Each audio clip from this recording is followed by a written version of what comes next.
Okay.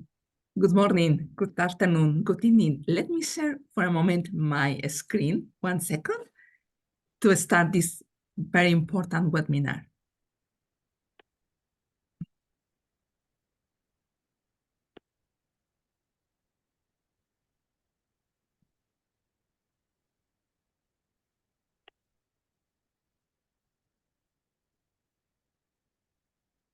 Okay, we are ready to start. So welcome to the global launch of the Call for Action and Campaign From People to Leaders, Act on AMR Now. My name is Pilar Ramon Pardo. I am the Chief of the Antimicrobial Resistance Special Program at the Pan American Health Organization. We are the regional office of the World Health Organization, and I will introduce today's event. Today is important. Today's launch is a milestone because we are building on the Latin American initiative empowering community to tackle antimicrobial resistance jointly with REACT, and we are facilitating the collection of key asks from communities and civil society worldwide as part of a call for global action. This online event is an opportunity to learn more about this global campaign and add your signature to endorse it. The signatures to be collected, we will explain later a little bit more, but will be submitted along with the ask to the member states attending the UN General Assembly high-level meeting on AMR in 2024, this September. So thank you so much for giving me the opportunity to address a crucial global health challenge, antimicrobial resistance. This issue, while complex, touches each us deeply. AMR happens when microorganisms like bacteria and virus evolve to resist the medication designed to eliminate them, complicating treatment and elevating the risk of widespread disease, severe illness, and death. We know that there is an estimated 4.95 million of deaths associated with antimicrobial resistance, and that was estimation correspond to 2019, including 1.3, almost 1.3 millions of deaths attributable to bacterial antimicrobial resistance. Of course, behind these numbers, there are real people. They are mothers, fathers, sisters, brothers, communities. Now is the opportunity for communities to be listened, to join forces, to offer their point of view, their perspective, their priorities, and to embrace their accountability. We know that this situation, antimicrobial resistance, is aggravated, especially in the last 2 decades of the 21st century, by different economic, social, and political contexts. This is this aggravating the crisis of antimicrobial resistance. And on the other hand, we know when is and how is the effective response. We will need this kind of coordinated response from all parts of the society under one health approach. We need evidence-based interventions. We need sustained investment in healthcare infrastructure, increase the access to diagnosis and antimicrobials and new treatments, and prioritize antimicrobial resistant policy and regulation on the use of antimicrobials. But today, we are not going to speak about the response from scientists, healthcare professionals, policymakers. Today, we want to focus on a fundamental yet often overlooked aspect of this battle, the role of the communities. Communities have a role to play. First, communities are essential to promoting education and awareness about antimicrobial resistance. Knowledge is power, and informed individuals can make choices that curb the misuse of antimicrobials. Communities as well are instrumental in promoting practice that prevent infection spread, such as maintaining good hygiene, implementing proper sanitation, and ensuring vaccination are up to date. This action reduces the reliance on antibiotics, thus slowing down the development of resistance. And as well, communities also contribute to AMR surveillance and research by engaging with health initiatives and supporting research efforts. Community data can provide insight that are crucial to understand and combat antimicrobial resistance. Communities provide essential support networks for individuals dealing with drug-resistant infection, ensuring that patients have access to and complete the correct course of antibiotics is fundamental. And as well, communities have a strong voice in policymaking. Local advocacy is vital for regulating antibiotic use in agriculture, a significant factor in propagation of AMR. By pushing legislation that restricts the non-essential antibiotic use, communities influence broader regulatory reforms. And it was already stated since 2019 when the UN Interagency Coordination Group report, they noted that civil society groups have a particular and important role to play in the development of the antimicrobial resistant national action plan. So this role has been long time recognized. And as well, we know, as I mentioned before, we are building on empowering communities. This is a collaborative initiative spearheaded by PAHO, the Pan American Health Organization, and REACT Latin America in partnership with South Center. This initiative offers a regional platform for open and inclusive dialogue on critical role of the community empowerment in addressing AMR through a One Health approach. So we are building upon this movement. But one significant outcome of this initiative was the declaration. This is a pivotal document resulting from the concerted efforts of stakeholders at the Empowering Communities platform and underscores the critical role of community engagement in addressing AMR. The community advocates for a stronger community involvement in policy-making process and emphasize the need of local action. The international political community is key to move forward in the agenda. In this slide, you can see the milestones that regarding antimicrobial resistance in 2014, 2015 with the Global Action Plan, and the way in 2016 when it was the first high-level meeting on antimicrobial resistance in the United Nations General Assembly, which happening, as I mentioned, in 2016, and as well will happen next year. In that sense, the United Nations General Assembly is very important because it convenes leaders from around the world to commit action and cooperate on solutions, emphasizing that the fight against AMR requires global solidarity. However, as crucial as these international dialogues are, the power of local communities in this global fight cannot be overstated. In conclusion, while the AMR high-level meeting at the UNGAD is critical to the international commitment needed to combat AMR, don't forget that the groundwork happens in our communities. From our local farms to our school, clinics, and homes, community action are integral to the global strategy against AMR. Each step we take locally fortifies our global fight, moving us closer to a future where infection remains treatable and our health system is robust. So with that, I thank you for your attention. And now, moving to our next segment, it's my pleasure to introduce to you one of the facilitators of this initiative, Dr. Andrea Caputo Svensson. Andrea is the Global Health Advisor at REACT Europe, where he contributes to the policy and scientific work with the antibiotic-resistant area, with a major focus on communities and civil society engagement. Andrea, please, the floor is yours. Thank you so much, Pilar, for the introduction and for really opening this excellent event. And before moving on to discovering more about the call for action and hearing also from our excellent panelists present here today, I would like to ask for some help sharing a video that our colleagues in REACT Latin America have been recording during the People Health Assembly last 7th to 11th of April in Argentina, where there has been the physical launch of the call for action. So please play the video, and after that, I'll tell you more about the call for action. Thank you.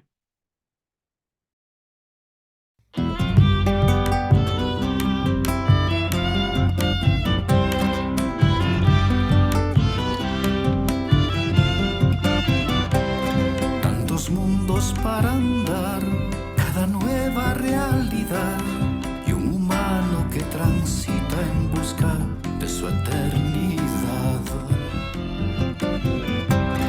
Un planeta y no hay más, nuestra temporalidad y las Naciones Unidas esta historia han de contar.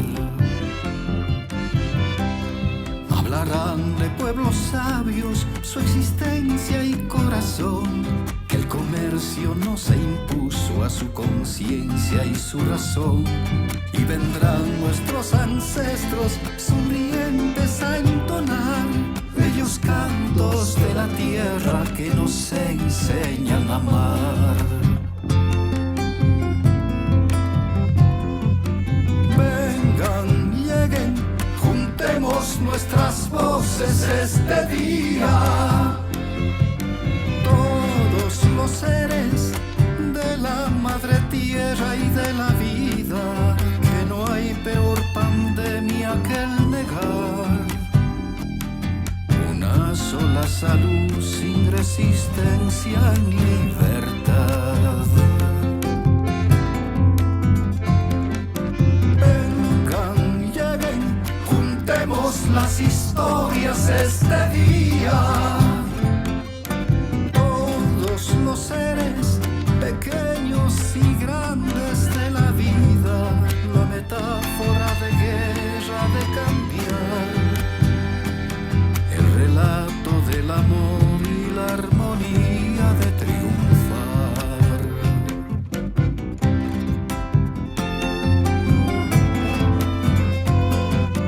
Vengan, lleguen, juntemos nuestras voces este día.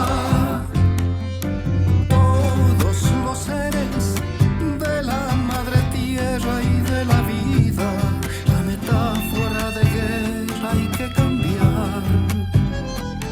El relato del amor y la armonía de triunfar. Vengan, lleguen, juntemos nuestras voces este día. Vengan, lleguen, hagamos nueva historia este día.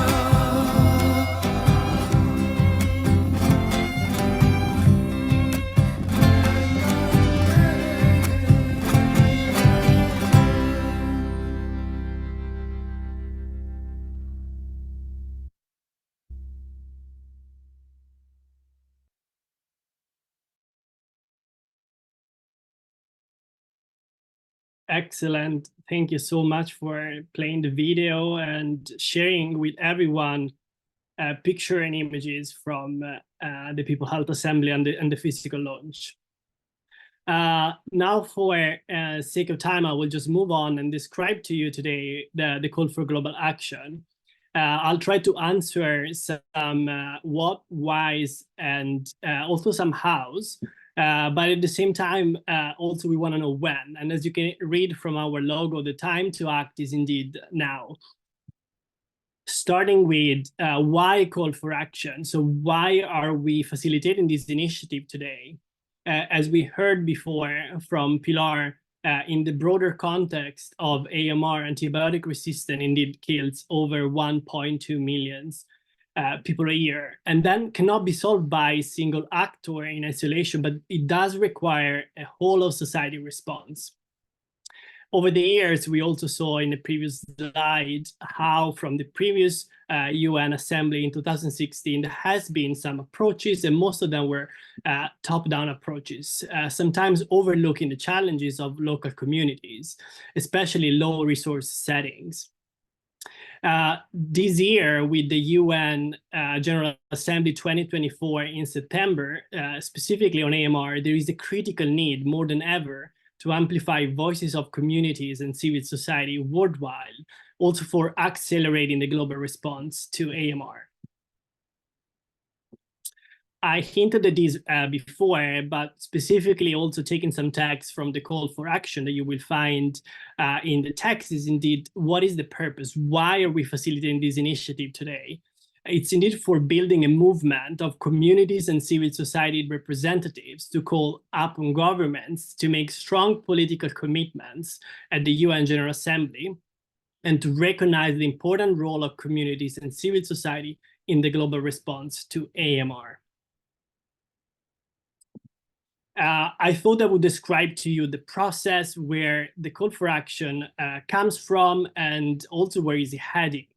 And it's important to give credit to the initiative Empowered Communities to Tackle Antimicrobial Resistance that indeed started in 2021 with the declaration, and it's been conceived by PAHO, which is also co-facilitating the South Center and REACT Latin America. I also wanted to describe the process, how we came to the text as it is today. Actually, everything started in November when I had the honor to be at one of the initiatives and one of the events that Empowered Communities have organized in Cuenca, Ecuador last November.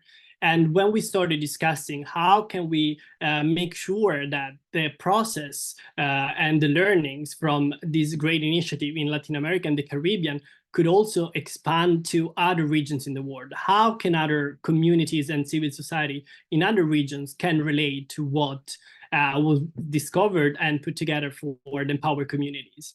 So that's how we started the phase one in updating the language contained in the Empowered Community Declaration. And immediately we realized that we needed the input from those communities and civil society in other regions. And that's where the consultation process came in. The consultation process had been asking several civil society and communities around the world to provide feedback input on the language and on the asks and requests that were present in the original draft. After receiving all the inputs, which have been carefully reviewed, they've been evaluated using 4 main criteria, which were the relevance to the aim and scope of the initiative, insightfulness, coherence, and complementarity to the original draft, inclusivity of opinion, area of expertise, regional representation, and near consensus. After that phase, there was the phase number 3 with the launch that we just saw, the physical launch in the Argentina, the People Health Assembly, and today with the global launch. Followed by this phase number 4, which will be the starting of the global campaign. And I will give you some details in the coming slides. For a matter of time, I'm not going to go through all the single requests and that are present in the call for action and invite everyone to look into the text. But what I'm going to give you today, it's an overview. So you will find in the call 10 requests to member states and their key stakeholders worldwide. What the call focuses on, it's vulnerable populations, equity, and One Health. I'm also proudly saying that the call is available in 5 languages: English, Spanish, French, Portuguese, and soon also in Arabic. And last but not least, today, as in the coming months before the UN General Assembly, there will be the opportunity to sign the call for action, support the campaign, and become an ambassador. But you might ask yourself now, how do I become an ambassador? So I'm going to leave a few seconds for my colleagues to pass in the chat the link for the signing page. And for those of you who are using a smartphone, you can use the QR code that you see right here. Once you land on the signing page, I also want to mention that in the top right corner, you will find this symbol right here, which will allow you to translate the whole page in all the languages that are available on Google Translate, including the form. The form is this red rectangle that you see here that contains several text boxes. And from the beginning, you will be choosing as you can see here, whether you will sign as a representative of a community or a civil society group, or whether you will sign on behalf of yourself. What's the difference here? The difference is that once we're gonna collect all the names at the end, as I mentioned before, if you're signed as a representative of a community or civil society group, the name of the community or the civil society group will be the one listed. On the other hand, if you sign on behalf of yourself, there will be the name of the individual presented. Also very important, once you have signed, you will receive a message on the web page that says, thank you, your name and your signature has been added. I also must say that, and perhaps you already seen in our social media, that due to a technical issue between the 7th and the 16th of April, our website was not able to record the signatures. I repeat for the recording. Between the 7th and the 16th of April, our website was not able to record the signatures. That's why we encourage everyone who has signed before those dates to please sign again. Perhaps you're also wondering what's going to happen from now, and I'm not going to spoil everything because I also want our panelists to give us some suggestions and what can happen after today's launch and with the campaign, but perhaps some pointers here. You see the global campaign indeed, which will aim at unify even more voices under the call for action. Participation to key meetings and events, and just mentioning the multi-stakeholder hearing that will happen on the 15th of May in New York. And last but not least, the handover of the call for action with the names, as I mentioned before, to the president of the 79th session of the UN General Assembly. So before closing my speech, I would like to introduce to another of the facilitators and organizer of today's event, Dr. Natalie Elmeri. She's the AMR advisor at PAO and is part of the AMR special program. Since 2020, Natalie has been leading efforts to improve community engagement on AMR under the initiative for communities empowered to tackle AMR. And more recently, she's been an expert highly involved in the realization of this initiative. Natalie will indeed moderate the panel, and she will introduce you to the panelists of today. Thank you so much for listening, and Natalie, the floor is yours. Thank you so much, Andrea. Good afternoon, good morning, everyone. So before introducing our wonderful guest panelists today, I'd like to encourage participants connected to ask questions to the panel using the Q&A function. After this moderated panel, we'll have a short session to take questions from the audience. So it's my pleasure today to moderate this excellent panel that you will see could not be better suited for this global launch of this call for action, given their outstanding advocacy for communities and their trajectory in this area. Okay, I see that everyone, all the panelists. I don't know if Mario. I see Mario. Mario, could you turn on your camera, please? You turn on your camera, if it's possible at all. Can you hear me? We can hear you, Mario. Okay. If it's possible to put your camera on, otherwise, don't worry, or we'll give you.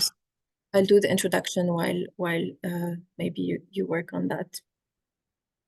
So first of all, so we have Dr. Mario Medegan, Secretary General of the Mouvement Universel pour la Survie de l'Humanité. So in other words, Universal Movement for Survival of Humanity from Benin. As a medical doctor and public health professional, he leads advocacy efforts with West African governments and community engagement initiatives, especially targeting populations in situations of vulnerability. Thank you so much, Mario, for being here today.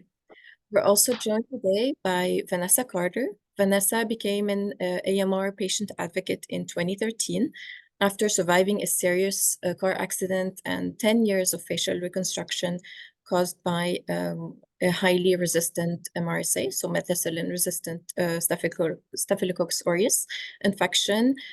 She's a patient advisor to several organizations, including the WHO Strategic Technical Advisory Group on AMR.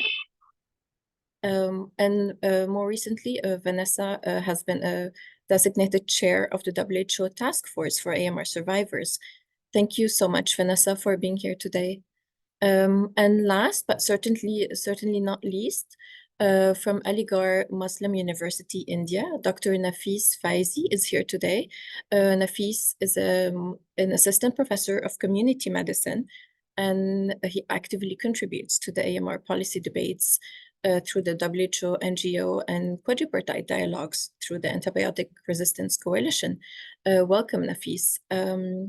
So to kick off the discussion today, we're going to start with asking all three of you the same question, which is how can we better mobilize civil society and the broader public to advocate for stronger action and accountability on AMR at the national and global level?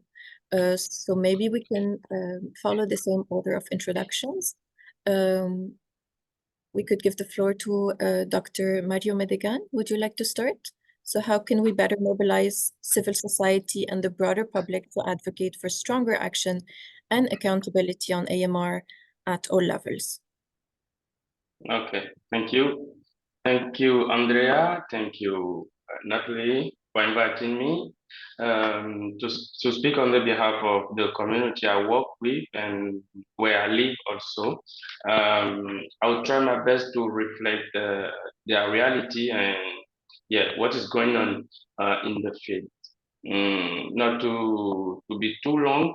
For me, the best way to engage CSOs and the broader public in general is to find a common ground between their most urgent needs. I mean, in the field, most of us CSOs here around the world, we fight against poverty, we fight for women education, we fight against security issues, access to primary healthcare of quality, access to quality medicine. So once you capture their interest on those topics, it's easier to come and talk about AMR.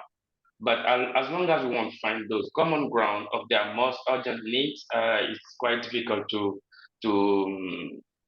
make them put the finger on what is important in this combat, and the common ground between what they are living and what we come and expose to them. So yeah, roughly that's what I think about the best way of engaging CSOs and community in general on AMR. Thank you. Thank you, Mario, for this very clear point. Vanessa? Yeah, I think I've got sort of 5 quick sort of points. I think first and foremost is that there's a major problem with understanding what AMR is, and I think that's probably the first thing we need to focus on. So education and awareness campaigns, not just through media platforms and social media and traditional media in different countries, but also community events, which I thought, as you played that video, I got a bit of goosebumps, on me, because I thought, that's the kind of thing we need to be doing, at a global level, and the whole sort of thought behind it was, bringing voices together. That's not just within government, sectors, but also within the community. Remembering that AMR is very diverse, and we need very diverse voices to be speaking up about it. And the other thing which you've actually put into your asks, your requests as well, which I thought was really good, was to engage key stakeholders like healthcare professionals, because as a patient survivor myself, one of the biggest things I found was that having conversations with my doctor, my pharmacist, and those key stakeholders could have been a major empowerment tool for me to be able to understand what it was that I needed to do, and perhaps even lead into something like advocating about it, because I got information firsthand from those stakeholders. I think also empowering grassroots movements. Yeah, grassroots movements are really hard because we usually start with nothing. You know, we volunteers, we come together, we've got, you know, we don't have any resources to, you know, to grow our initiatives. And so that empowerment could come in a whole lot of ways, not just funding, but also networking opportunities, you know, being able to, you know, work with government and with other CSOs and of course, you know, with organizations like yourself. And that kind of leads me into the whole, you know, thing of fostering partnerships because, again, you know, going back to the whole, you know, if you work in government, you've got these different whole stakeholders. You know, that should be the same sort of scenario in the community as well. And of course, you know, charities and so on, being able to work with governments as well on certain things. And then to sort of end, I would say, and this is obviously going to come up because I'm a patient survivor, is to highlight personal stories. You know, I am one person, but I can tell you in the 11 years that I've been doing this, I've spoken to a lot of people, and it just shows you that, you know, individuals can make a difference if they are empowered. And this is why they're so important to be included. So thank you. Thank you so much, Vanessa. And I don't want to eat up the panelist time, but I got very excited to see that all of the points that you brought up are actually have motivated our at least the regional initiative that we are building on for this global launch. Dialogue, personal stories from the community, deeper continuous engagement throughout the year. So thank you so much, Nafis. Hi. First of all, I should thank PAHO and REACT for staying on top of this. Let me begin by saying that all of us agree that AMR is a wicked problem, if not a super wicked one. Let's not get into those semantics. 4 years ago, there was another wicked problem that we were facing. And what did civil society do? There lies the lesson for engagement. So in September last year, PLOS Global Public Health published arguably the first paper that engaged with CSO response in COVID-19 in 5 of the most heavily impacted LMICs. I was fortunate to edit this paper by Adam Levine. When the resources were stretched in most parts of the world, these CSOs navigated and brought direct medical relief, not only through PPEs, hygiene and risk communication, but also by setting up oxygen stations in some areas. The public health system was already stretched beyond imagination. Many countries utilized the existing CSOs in reaching the vulnerable. This was even true for efforts such as cash transfer schemes for the people who were forgotten in the hard lockdown. Now, during those times, the valiant efforts of CSOs was very well recognized, even in the less democratic countries down south. The channels of communication and policy intervention campaigns recognized it, and in recognition of their valiant efforts, they gave them a seat on the discussion board. Even in some countries, in the policy intervention forums, they were given a quick seat. It was not heard of. And I just wanted to draw this attention that it has started fading in a 4 years' time. Those valiant efforts, when we recognize that we cannot do without them, that sense is no longer present in many of our countries. And if it was worthy then, it is worthy now, especially because we are dealing with a very complex challenge that Vanessa was saying right now, that those stories, we don't even hear those stories in many parts of the world, despite the fact that there are hundreds of such stories. And this acknowledgement badly needs to be there. And in the REACT policy, point number 5, it's very well written that, you know, to create resonance within those communities, we need civil societies on the table for meaningful engagement. So, yeah. Thank you so much, Nafis. And actually, we're going to keep you for the next question and dive a little bit deeper in that direction.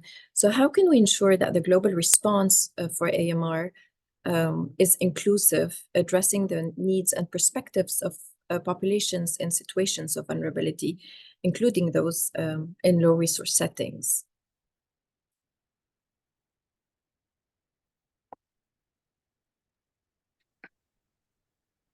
The health relations, sadly, while CSOs and community relationships in many countries have improved, as we've seen just now in Latin American countries, in those contexts, some of the improvements have taken place. And we are already, and I was looking at the video, and we are already living a war. You know, there's no war metaphor anymore. Health relations with CSOs have gone sour in the post-COVID era. Some have become less democratic, some have become more autocratic. Instead of engagement, in some instances, we are seeing direct delegitimization and even criminalization of some CSOs. It is not happening in many parts of the world, but it is very much happening in some of the most populous countries in the world. Now, these wide rifts are becoming a problem. And when we had a collective concern, for example, COVID-19, we were really fighting them very well. We recognize that we are not the same. We have different challenges, but therefore, what is important is that seat on the table is there. And we must also recognize that WHO, OIE, FAO, UNEP, all of them have a very different context and structure of operations as well. So those contexts also need to be taken care of, whereas arguably the World Health Organization engages with the civil society more. It's very difficult. And when I say civil society, I must also reiterate that we are talking for not about non-state actors which are not for profit and not the big philanthropic organizations as such. So the engagements are far lesser with the OIE and FAO, and therefore this becomes a very complicated challenge. But the first thing that we need to do is we need to legitimize the collective concern that where CSOs have a direct role to play. Yeah. Thank you. And maybe we can ask Mario the same question. Mario, I'll repeat the question for you.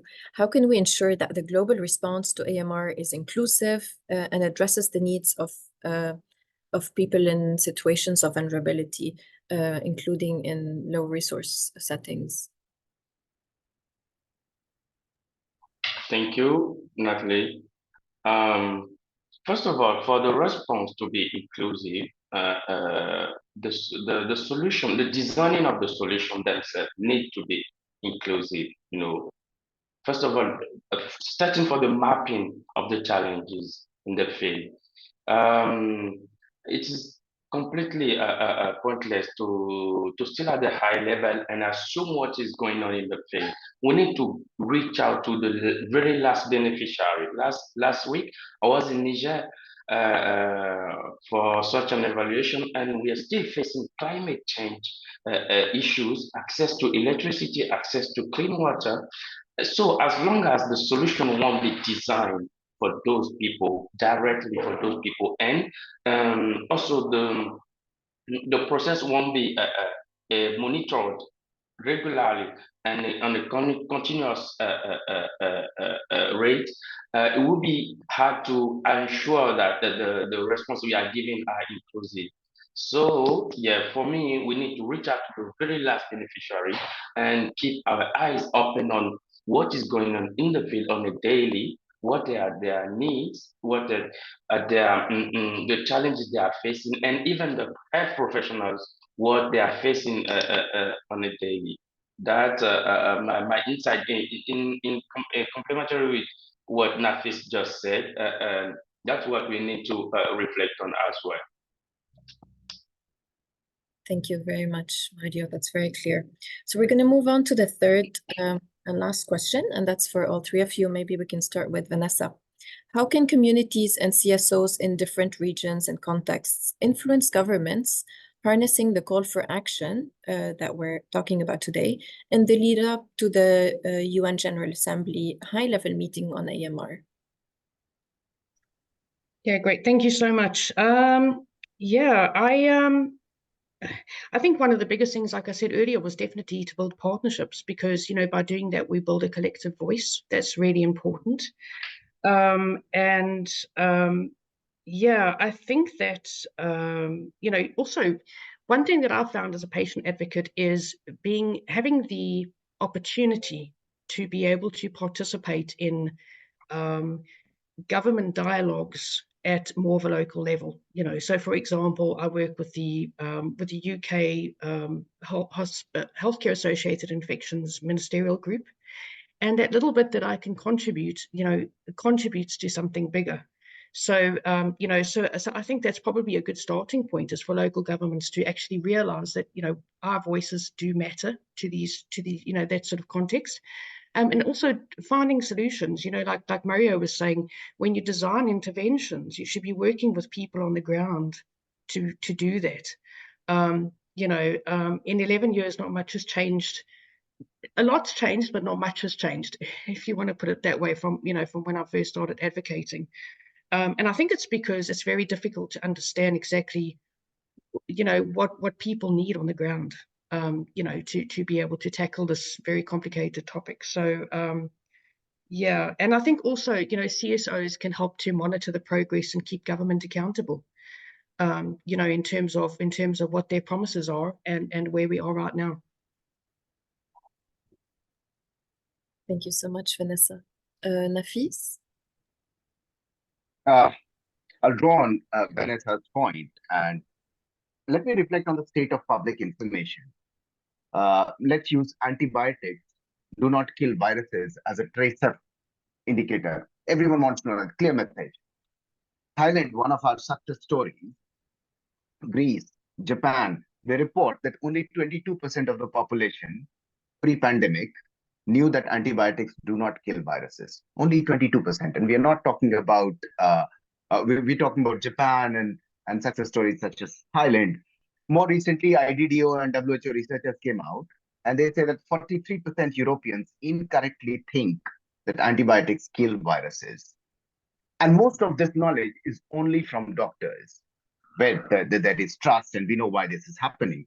So I double down on Vanessa's point that the success stories should come from patients. Of course, we discussed this in Uppsala Dialogue last year as well, is that our language is very complex. But I want to draw the point that there was a rampant misinformation infodemic during COVID-19. It still continues unabated. But even then, the CSOs were able to send messages such as mask wearing, social distancing, which mask, how to wear. These are super technical problems as well. But we did a good job because the civil societies were involved. The problem actually is on our sense of urgency to respond to antimicrobial resistance. And we must realize that this isn't a problem that will strike us in future. It is striking us right now. I and a lot of my colleagues, almost all of my colleagues working in different hospitals in India, have seen colistin resistance among patients, hard reports on our own palm of the hands. We're talking about colistin resistance. And despite that fact, colistin oral suspension is freely available in the market for pediatric consumptions as well. So the problem is far more grave. And therefore, I think that the HLN is a good platform to recognize that this is a problem that we are currently facing, and the scale is really, really increasing. So yeah, that's my point. Yeah. Thank you, Nafis. Mario? Yeah. Okay. The question is well designed. The question itself, I like the question because it states, how can communities and CSO in different, the word different is important for me, regional context, influence governments. So it's important for us as CSOs and the representative of the community, we speak on their behalf. So to influence our government, it's important for us to let our government know that as long as we won't be part of that global call to action, of that global movement, we can't going on working just at our national level. It's important to work at the global level. It's important for us to let them know that. And for example, the example of the COVID-19, AMR has no borders, no frontiers, no country. You can implement the best solution possible at your national level or your sub-regional level, but as long as you won't be part of that global movement and try to see the problem globally, it will be very difficult to reach our common objective. So the need to emphasize on that, the importance of the global movement is what we need to do as CSO in our daily advocacy effort toward our governments. Yeah, thank you.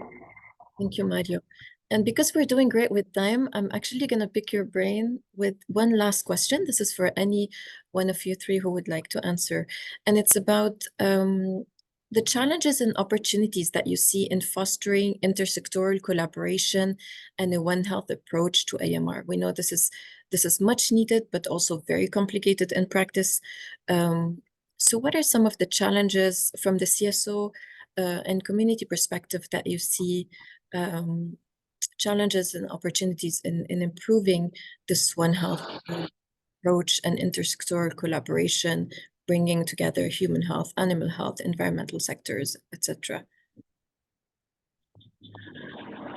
Yeah, thank you. Can I go ahead? Yeah, of course. Yeah, I've participated in so many meetings where we took time to reflect on this specific question. And my personal thought is our biggest opportunities are also our biggest challenges at this point, because we have so many skills and resources, knowing that AMR reunites so many different sectors. So we have so many human resources, we have so many skills, but the challenge is that about coordinating those efforts. How to put all those skills, all those different specialities together and speak the same voice. Most of the time, human health is also work tend to work in separately from the other sectors, but we need to work together. That's the main challenge, how to coordinate our effort so that we won't waste them, so that we won't duplicate them, and so that we won't implement the same things one after the other. Thank you. Thank you, Mario. Any of the other panelists would like to add anything? Yeah, I could say something small. I'll keep it very simple. I think that when we talk about AMR, it's a massive mountain, isn't it? It's a massive, and but when we look at exactly what AMR is, I'm just going to use my personal experience, MRSA. MRSA is a quintessential One Health issue. And it's a little bit easier to say, okay, MRSA is happening in, you could get it from food, you could get it in the hospital, you could get it.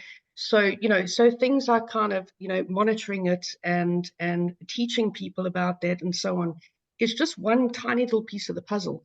But, but again, going back to, we're trying to tackle this massive mountain, and we should also be looking at, working in One Health, tackling these smaller sort of things. And I'm sure it's already happening. But yeah, that to me would probably be, I don't know, maybe the one of the ways to go about it. Because I've always found that I've always been in conversations in terms of AMR, in terms of like only, human health. There's, very few times that it kind of crosses over. So, yeah, so I would say start small and work your way up is the point I'm trying to make. Thank you so much. Well, yeah, Isabella is letting us know that time is up for this section. But thank you so much, Vanessa, Nafis, Mario, for your very valuable advice and insights that we will certainly take into account for the next steps for this call for action.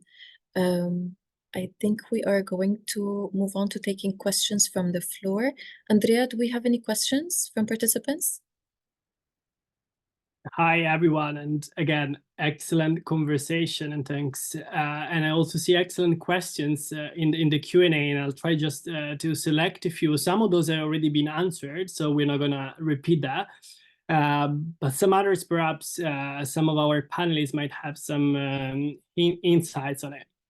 So Stella Nanyonga, I hope I'm pronouncing correctly, she's asking, we talk about political commitment in AMR, but what does actually mean, and can it be measured? I guess also reflecting on targets, measurable targets. We know there is a lot of discussion ongoing with different set of targets, but I'll leave to any of you also with your personal experience. What does to you mean political commitment in AMR, and do we know the best way for measuring it? I guess that would be the question. Any of you could feel like answering? I see Nafis. That's a super question that I see here. Let's think about it simply, and then this is something that we see in India, and India is a huge country. So you pick up a country down in the south, Kerala, and then there are state action plans. So India made a very good national action plan as soon as everybody was making. We are very good on paper. Nobody can mess around with papers in it we make brilliant papers. But what happens in Kerala, which has a legacy of more constructive engagement with civil society, that it became the first state to have a state action plan as well, which was concrete, which was dependent on their strict context and understanding the nuances of their own health system. They had a very good intersectoral engagement that Mario was talking about, which is very difficult. But when you compare it to North, even in a rich state like Punjab, that is badly missing. What I really want to point out here is the measurement could start from as simple steps as input and output. How many civil society members were there on the chair when this particular national action plan was implemented? And they are all very well highlighted, even in the 5 objectives that we see in the global action plan that led to the national action plan. But the action on ground is missing that engagement in the sense of a meaningful response. And even within countries, there are good examples and bad examples, just like I mentioned. Yeah. Thank you so much, Nafis. I see, Mario, you have unmuted yourself. Go ahead. Yeah.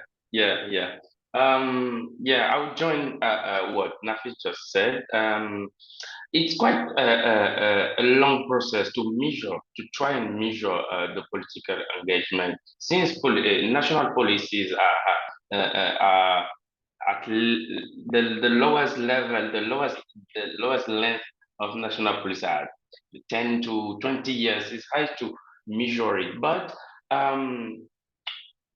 at least on a yearly basis, we can try and measure how the importance, the political level, our government, the importance they give to CSOs. Because at the end of the day, CSOs are the bridge between communities and the government action, the government decision.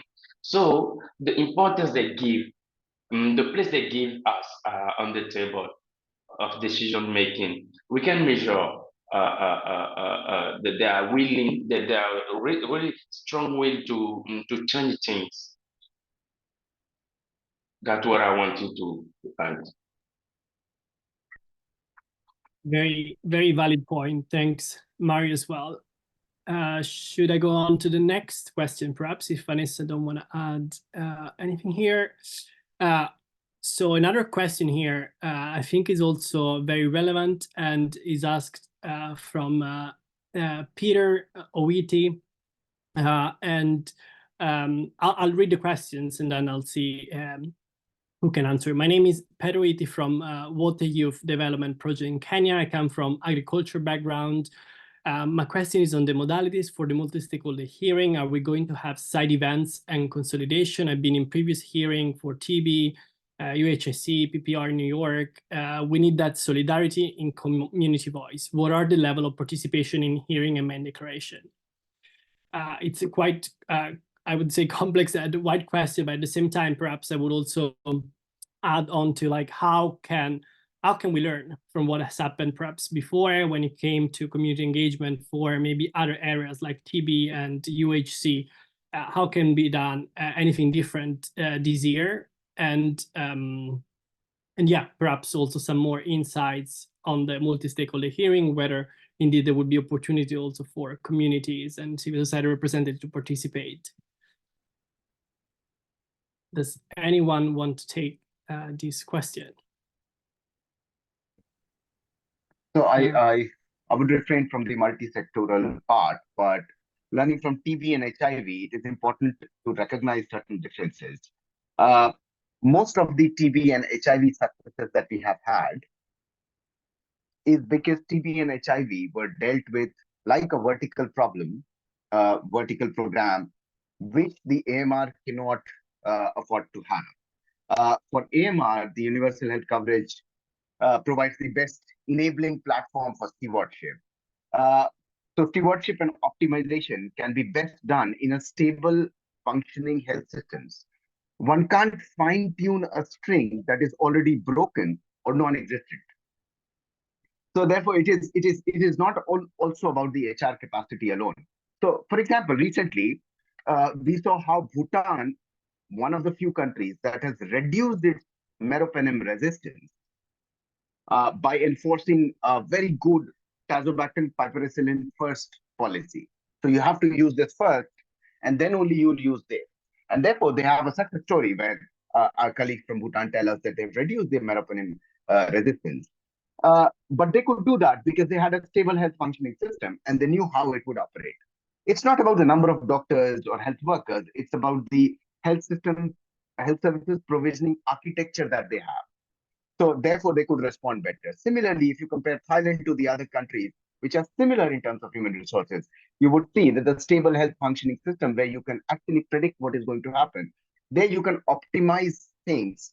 There you can have stewardship policies a little better than the others. Of course, I'm talking only from an LMIC centric point of view. So yeah. Thank you so much, Nafis. I also see another question here for Vanessa specifically. I translated this from French, so I'm hoping that interpretation is correct, and I'll try to give you also my look into the question. I think they're referring, Ibrahima Kauma, she's referring to your experience in South Africa, and basically how were you be able to get in contact and be heard. The translation is by authority in South Africa. What has been your perhaps experience there? How can other patients also perhaps relate to that and in that situation? Thanks, Vanessa. Thank you so much. Yeah. So I mean, I was in South Africa, Johannesburg, for my whole life. Just to give you a bit of context, and I've only just moved to the UK in 2020. So I've only been here for 4 years or 3.5 years. There's a huge difference. There's a massive difference between the way that the UK government does things and the way that the South African government does things and the way that things just operate. And I think that there's so many elements to that. It's funding being available.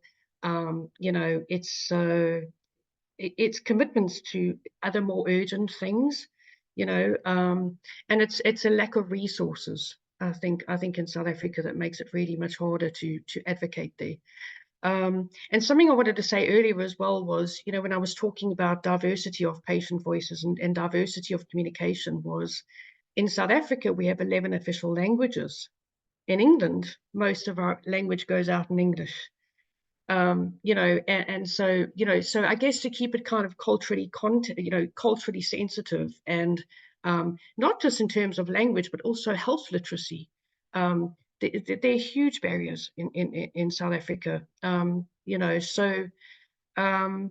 So I think that some of the conversations that have come up have gone around that. They've really spoken around, like, how do we communicate this with the communities?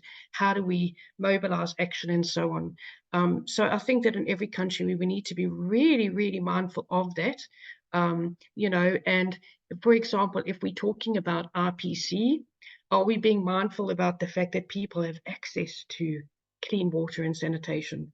And really involving those communities to be part of the solutions to tackling it. But yeah, as I say, I've lived in both countries, higher income, low middle income, and there is a huge difference. I think that for me, though, starting out there was just a case of that light bulb moment that said, oh, I have antibiotic resistance. What is that? And I think it was just in my nature to say, I need to advocate about this because I don't understand why this is not common knowledge. And it doesn't mean that everybody's going to do the same. It doesn't mean that everybody's going to have the time commitment or resources to be able to do that, but at least it's a starting point, I think, in terms of communication, to get us in the right direction. Great. Thank you so much, Vanessa, for providing here your experience. Yeah, I see maybe we're out of time for questions from the audience, I believe. Yeah, so I'll leave it to Natalie for the last bit, and then Anna. Thank you. Thanks for today. Thank you so much, Andrea. So now it's my pleasure to leave the floor to React Europe Director Anna-Karin Sjöblom for the concluding remarks. Anna is a registered nurse with a long experience, both hands-on work and humanitarian programs, and policy and advocacy work. Before joining React Europe as a director in 2022, Anna worked with Médecins Sans Frontières both as a nurse and medical team leader, and as a medical humanitarian advisor and part of management teams. Anna, the floor is yours. Thank you, Natalie, and thank you all. It's been a really lovely and inspiring hour that we had together, and I really enjoyed reading the comments and the questions in the chat. I hope that we can save, because there were some concrete ideas there also on how to ask for more AMR-specific content in university courses, for example. And that reminds me on the need to engage youth and students in this work.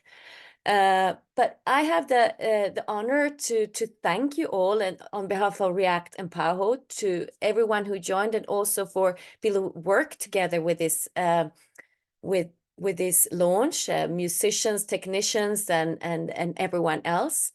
We have, during this hour, heard perspectives both from Latin America, Asia, Africa, and Europe when it comes to different kinds of work that's been taking place outside of agency, governments, and institutions, but by people.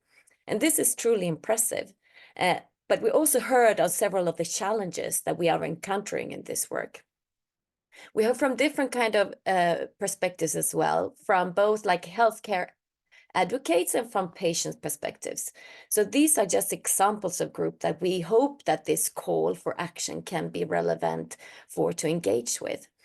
And I hope that you all on the call can help us to identify the others. And as Natalie mentioned, I'm a nurse as a background, and in my work in healthcare services and hospitals, I've met patients of all ages, sometimes not older than a couple of days old, and sometimes older than 100 years old. But that is common, that they actually face with a life-threatening bacterial infection. And you can see, like on a daily basis, the importance of effective antibiotics. They are the difference between life and death. And when those infections are getting more and more difficult to treat with the available antibiotics, this is truly challenging, and it's really upsetting as well. I've also been in situations where patients got sick from acquiring infections during the time that they spent in the ward that I was working. And when we were able to uphold the IPC measures, the infection prevention and control measures, or when the resources to have this in place, this infrastructures was not accessible. And in this situation, I think it's clear that, this is an issue that is about equity also. So I think there's like nursing professional associations, as well as many others, also need to engage in this work, as they already do. But I think this is just an example of where this call for action can become relevant. We have been presented also by the content of this call, and I'm actually truly convinced that all changes in society starts with people. It starts by people being the change, and also people demanding the change. And we have 5 months up to UNGA, and a lot can happen between now and the high-level meeting. And these months are key. We can maybe think that one meeting does not change so much, but it's giving an opportunity not only for member states to decide what they want to obtain, what they agree on, what targets, make commitments, but it's also an opportunity for many others to come together. I think also this meeting, for many of us, we feel like it is really the moment when we can perhaps, and hopefully we have to, come across to global leaders what the magnitude of the problem.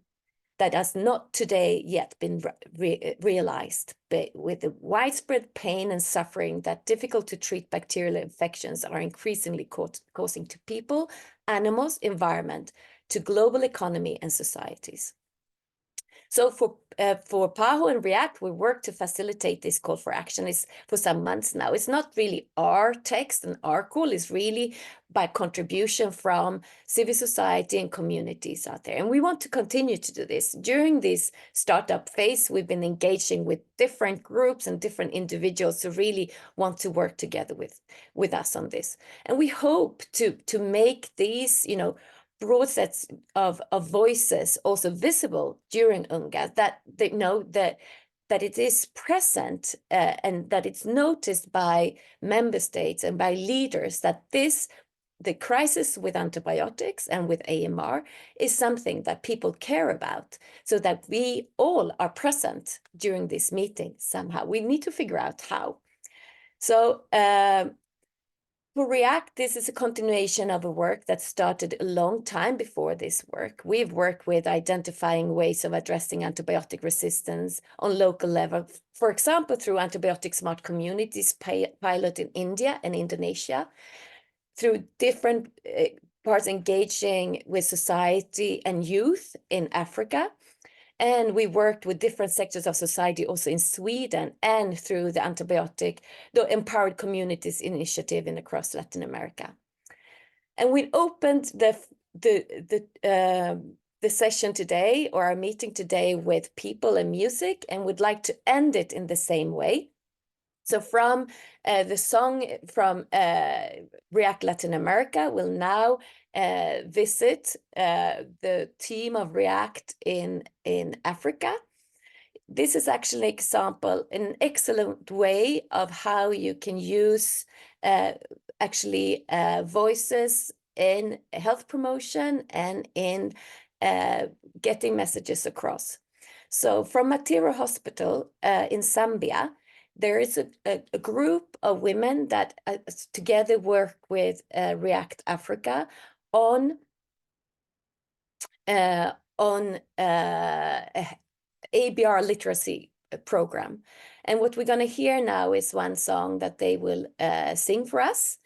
And also, I'll just say while we get this video ready, that also this group actually wrote a specific, together with Sarah, the community engagement officer in REACT, they actually wrote a text and showed with pictures exactly like what the themes in our call for action actually meant for them locally wise. So like tangible examples on the different content of the call for action. So I think that was something, that kind of examples is something that we welcome more of. So please share your story, and like the panelists said, is through that also that we can obtain change. So I think with this, I would like to thank you all again for joining our webinar and our launch for global action, and please stay in touch and help us spread the call, and see you soon again, hopefully. Thank you very much.